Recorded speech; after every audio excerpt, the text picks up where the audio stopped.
Another thing which I got to know about communication is that there is no bad listeners, only inflexible communicators. तो इसका क्या मतलब हुआ?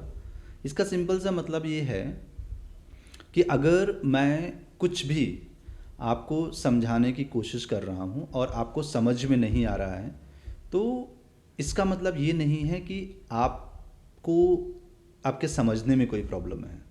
इसका मतलब ये नहीं है कि आप गधे हैं, आप बेवकूफ़ हैं। इसका मतलब ये है कि जो मेरा समझाने का स्टाइल है, वो आपको समझ में नहीं आ रहा है।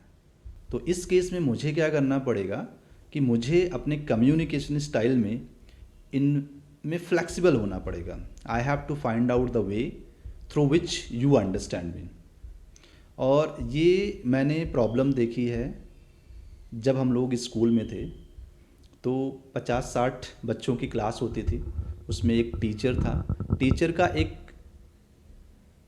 फिक्स्ड वे था पढ़ाने का, और अगर टीचर का पढ़ाया हुआ आपको समझ में आ गया, then you are an intelligent student. और अगर आपको टीचर का पढ़ाया हुआ समझ में नहीं आया, then you are a bad student. तो ऐसा नहीं है कि जो बैड स्टूडेंट थे वो आज अच्छा नहीं कर रहे हैं। अगर मैं कंपेयर करूं मेरे क्लास के जो गुड स्टूडेंट थे और बैड स्टूडेंट थे, आज 10-15 सालों में कौन आगे गया कौन पीछे गया, तो जो बैड स्टूडेंट थे जनरली वो अच्छा कर रहे हैं लाइफ में। जो सो कॉल्ड गुड स्टूडेंट थे वो बहुत अच्छा नहीं कर पा रहे हैं।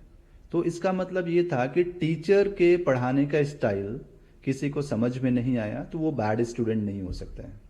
Same applies to us also. कई बार हम किसी को कुछ समझाने की कोशिश करते हैं और उसको समझ में नहीं आता है, तो हमें तुरंत अपने समझाने के तरीक़ों को चेंज करना चाहिए। और बिलीव मी, एक बार आप ट्राई कीजिए, आपको फ़र्क नज़र आएगा। जो भी चेंज करना है चेंज कीजिए, but don't be a fixed communicator. Be flexible as per the situation, as per the people, as per the environment.